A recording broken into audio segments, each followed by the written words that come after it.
Okay, assalamualaikum and good morning to everybody. Right, my title today is about the dielectric resonator antennas for 5G applications.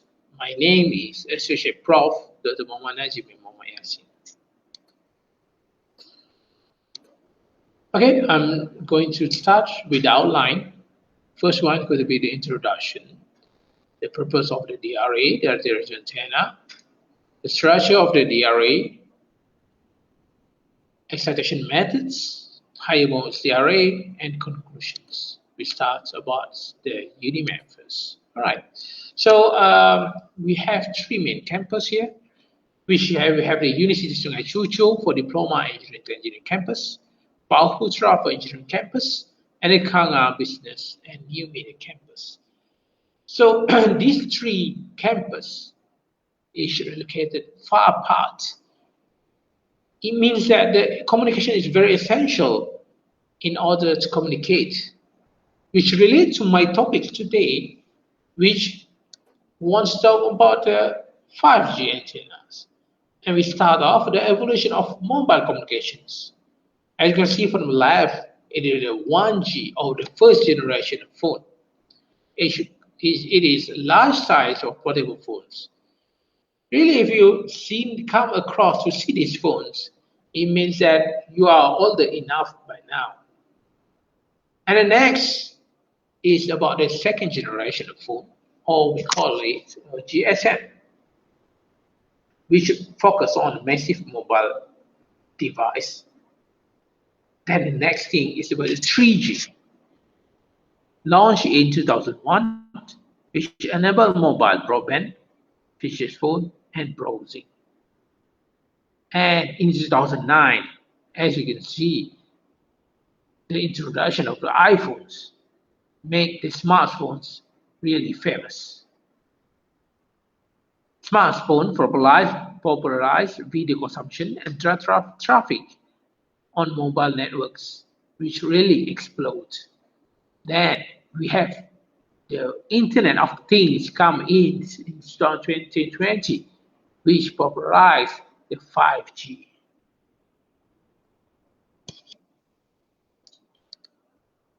All right, the 5G network. So 5G in Malaysia, which spectrum are in 5G in Malaysia? Right. As you can see in January, MCMC announced its intentions to allocate 2 times 30 megahertz blocks of 700 megahertz and 100 megahertz of 3.5 gigahertz spectrum through an open tender process, having identified those bands as the pioneer spectrum bands of the Malaysian 5G networks.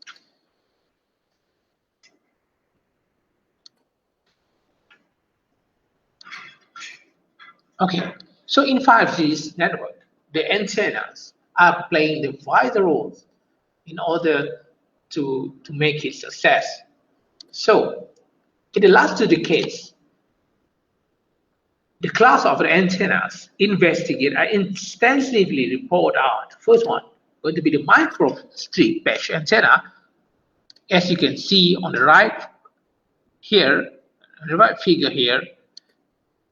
Okay, we have the microstrip patch, which comprise of dielectric, ground plate, and a patch antenna. And then the second one is going to be dielectric resonator antenna, which you can see we have the DRA, dielectric resonator, we have the slot coupling, and they have the ground plate. Usually, this DRA has been mounted on top of the ground plate in order to get enhanced gain.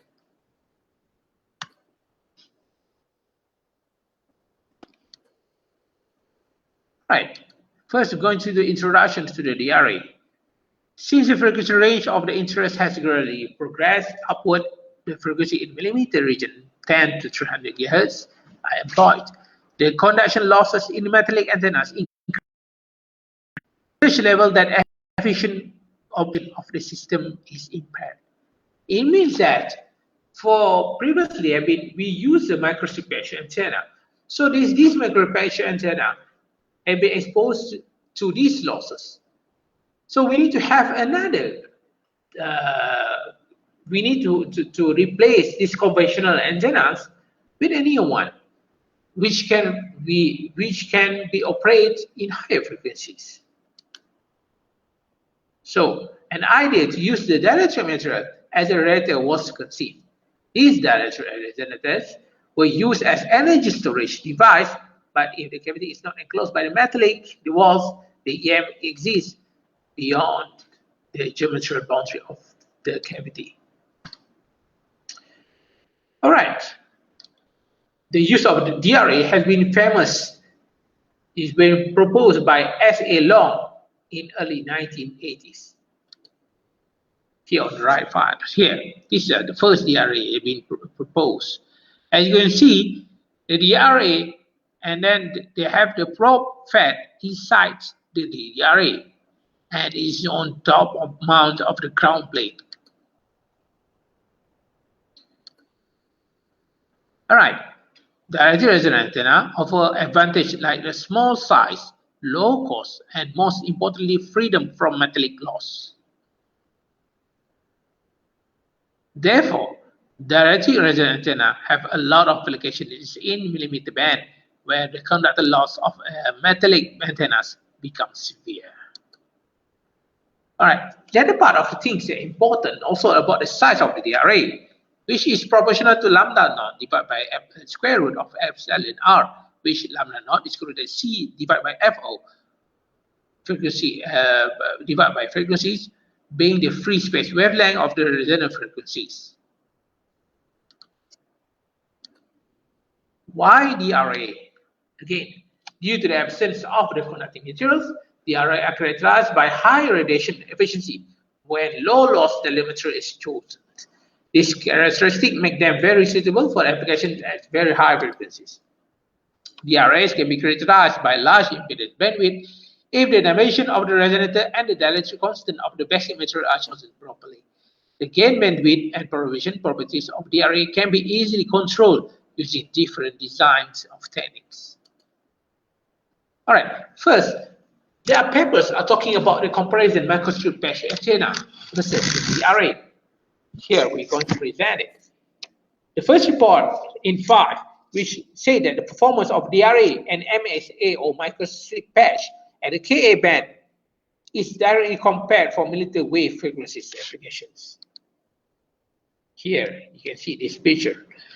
All right, on the left, on the top left is the DRA, and at the B figure it is a MSA or microstrip patch. As you can see from the figure 2, the return loss or the S11, you can see that the DRA is the bandwidth of the DRA is much larger than the MSA.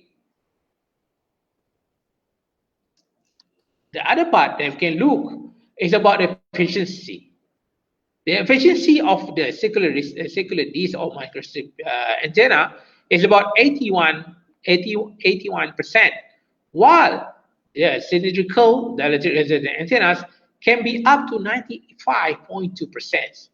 These difference can be huge, are very huge, especially in high frequencies. As you can see, the frequencies are in the region of 35 GHz. It's of course in a millimeter wave. And also you can see that the gain, right? The gain of this DRA and this microstrip antenna is not much different. It's about 1 dB difference. Even the bandwidth is different. Is for the DRA is about 18%, while the microstrip is about 3.7%. So that's the first comparison. And the second comparison have been made by in 6 in lower frequency. Previously we saw about the higher frequencies. Now we see about the lower frequencies. All right, the first one is the MSA, or again the microstrip patch antennas, and the second one is cylindrical DRA. As you can see, the comparison in the low frequencies, the gain for the microstrip patch is bigger, about 1 dB, compared by the DRA. while the efficiency for the microchip patch is about 87, and for the DRA is about 92. So it seems that the efficiencies of the DRA is much sustainable for the DRA in lower frequency and high frequency. Previously, we've seen that the efficiency of the DRA is about 96 or 98%, while for the DRA in the lower frequency it's about 92% and 93%. While for the efficiency for the microwave antenna, which is good at the lower frequency, is about 87% and 82%, while at the higher frequencies it dropped towards 80% and 82%. So it shows how these DRA play importance for 5G. Again, the same things happen, which is the microstrip antennas suffers with a narrow bandwidth, while the DRA cylindrical array have a larger bandwidth compared to microstrip antennas. So summary here, in MSA, radiation occurs due to narrow slots, whereas in the DRA, radiation due to the whole DRA surface. So these are the main difference why DRA is much better than the MSA. And of course, the higher impedance bandwidth for the DRA is also vital. And DRA avoids the surface wave. Okay, structure of the DRA. All right, DRA consists of a ground plane, and over it is a dielectric resonator antenna is placed as shown in the figure.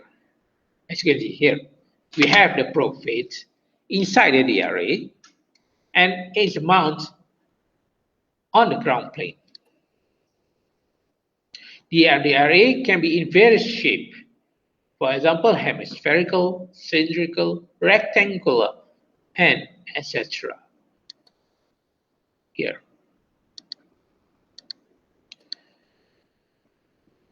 An important parameter of DRA is its resonant frequencies. These are the formula. So it means that the frequencies of the DRA can be predicted by changing the height of the dielectric resonant antenna or the diameter of the resonant antenna to get the desired frequencies. The resonant frequency of the dielectric resonant antennas depends on the dimension of the resonator and the dielectric constant. DRA size decreases as the dielectric constant increases. Wavelength of the dielectric antenna is important because of this wavelength, the dimension of the microstrip can be designed. This is a frequency lambda is equal to C divided by FR square root of epsilon R. The dielectric resonant antenna is a resonant circuit that is able to store electromagnetic fields with a minimal loss of energy within the resonator. Okay, next are the excitation methods. The good things about these things, we know they have we have the first one, which is the aperture coupling. As you can see here, they have the slots. Here, the picture shows that the antenna has been fed by the microstrip line, and we have the slots there. So the DRA is being on top of the slots. For the probe coupling, as you can briefly, they have the coaxial probes, can be inside or in front of the near of the DRA, and of course is on top of the mount of the ground plane. And the last one is a microstrip line coupling, as you can see there, and is on top of the substrate, not the ground plane. This one is a bit different. Okay, field within the rectangular DRAs. These are the fields within the DRA. As you can see there, we have the H field and the E field. And this is the equations for the H field of the X, Y, and this is the magnetic fields for the S component, Y component, and Z component inside the DRA. For the lowest mode of M is equal to N equal to 1, the magnetic field component of X, which is Hx, is the magnetic fields dominant along the center of the DRA, while the E field circulate around the Hx. This is the field, as you can see, the sketch fields, right, is very important in order to know the mode of the DRA. When the mode is equal to 1, M is equal to 1, and N is equal to 1, we call this the lowest mode, or we call this as the fundamental mode.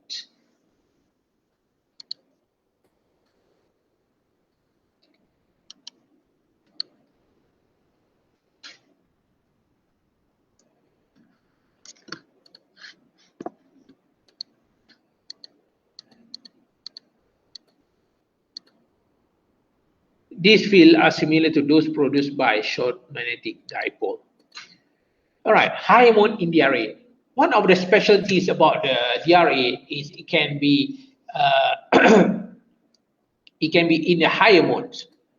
So this example work by the researcher by Petosa. All right. Here there are the types of DRA with a different length.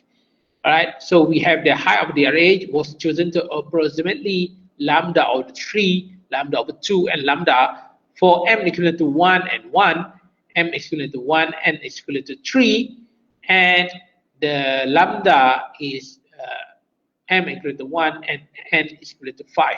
We have 3 different heights for the rectangular DRA. All right, here you can see that this is a field within the DRA. The first one, the TE11, is all the fundamental modes. It is the reflects to the DRA1, while the TE13 is reflects to the DRA2, and TE15 is reflects to the, the DRA3. Okay, as you can see, the fundamentals is we have seen that it is equal to 1 because it got a half wavelength, and the 3 we have the 3 there, and it's so same goes to the 5 there. All right, this is important. As you can see there, S is equal to the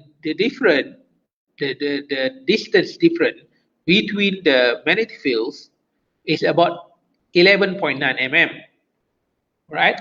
So we here a spacing of, if the S or the different the distance, if more than 0.4, it will go offers a good compromise between the beamwidth and side lobe levels. So it is important. Since this is equivalent to 11.9, which is equivalent to 0.46 lambda, so it's more than 0.4 lambda. And you can see here the DRA3 gain is much higher than compared to DRA2 and DRA1 here. So the high mode in DRA can be increased, can enhance the gain. So in order to get the high mode, you need to change the height of the DRA in order to increase the gain. Compare the microstrip antennas. To get the, it is 10 gain of dBi. It requires an array on the big antennas to in order to get this 10 dB gain.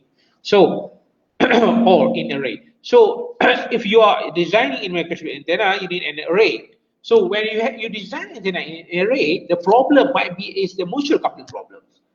So compared with the single element in in the DRA, you can have the properties of the antenna will not change. It's different from the mutual coupling. You need to consider the mutual coupling effects, which then will ruin many of the characteristics of the antennas if you design it in very close space distance. All right, so high mode gain, higher order is for gain and bandwidth improvement. All right, this is my publication. So you can see that the DRA is can be used in 5Gs, as I can say previously, and this is what have been published in previous years.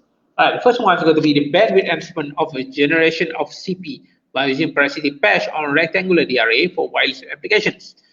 All right, this paper is published in IEEE Access in 2019. This is the you can see the configuration of singly fed proposed by rectangular DRA. This is a Prof actually. The Prof I'm not designing using the aperture or the microstrip line, but this is a Prof. The problem with the Prof is you need to have to drill it. So it might change a little, it might a bit difficult to measure, but not that difficult, but it will change a bit of the structure of the ground plane. And this is the S11 or the written loss for the antennas, DRAs. As you can see, they are come from, we have designed to the higher mode, TE13. So you can see we have also TE11 and TE, the fundamental modes, and with the higher modes. So within these combinations, it will enhance the bandwidth. Here, we enhance it by adding the patch, extra parasitic patch at the antennas. So this is the proposed way. By adding the parasitic patch at the antenna, usually it may enhance two things.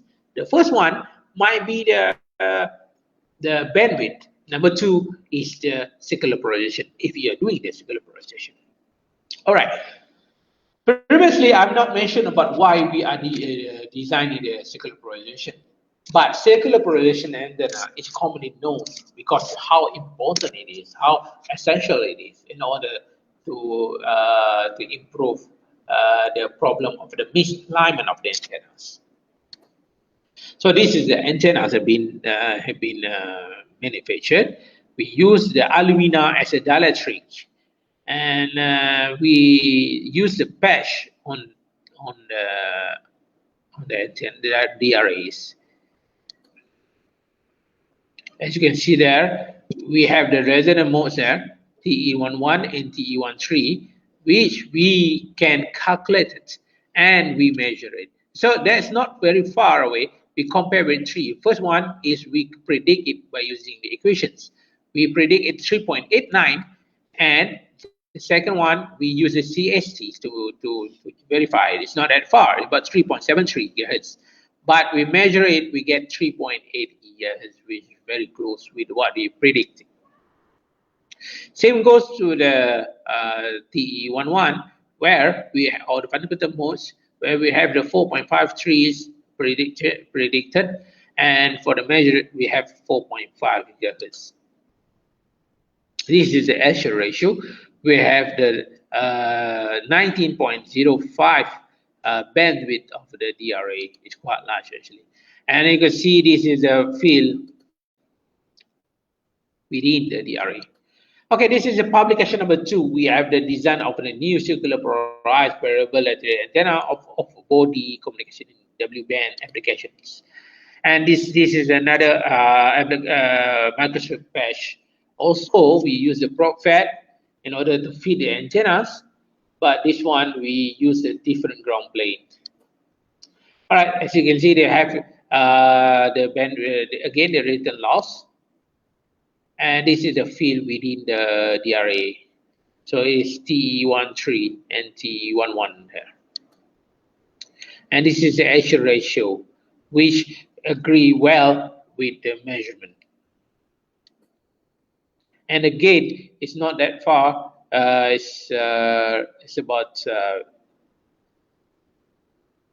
4 to 5 dBi.